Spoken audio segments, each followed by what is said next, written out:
દર્શક મિત્રો, ચેતર વસાવાની મુશ્કેલીઓ ફરીથી વધી ગઈ છે. કેમ કે મિત્રો આજે 11 સપ્ટેમ્બરે તેમના કેસની સુનાવણી થવાની હતી. ત્યારે મિત્રો પોલીસે ચાર્જશીટ રજૂ કરતા તેમના કેસની સુનાવણી હવે પછી મિત્રો નવી તારીખે થશે.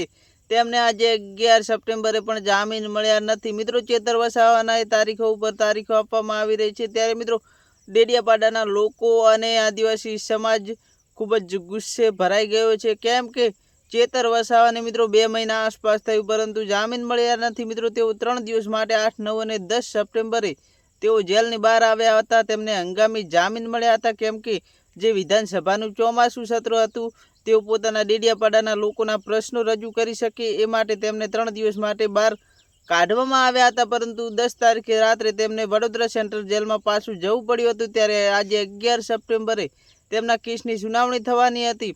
પરંતુ મિત્રો પોલીસે ચાર્જશીટ રજૂ કરતા તેમના જે કેસની સુનાવણી છે તે હવે પછી નવી તારીખે થશે. તેમને આજે પણ જામીન મળ્યા નથી.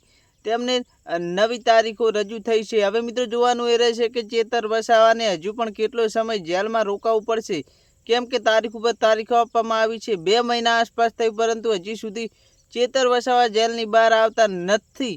હવે આવનારા સમયમાં મિત્રો ચેતર વસાવા ક્યારે છૂટશે, કે કઈ નવી તારીખ આવશે તો આવનારો સમય જ બતાવશે. વિડીયો ગમે તો વિડીયોને એક લાઇક કરજો. ચેનલ પર નવા તો ચેનલ સબસ્ક્રાઈબ કરવાનું ભૂલતા નહીં.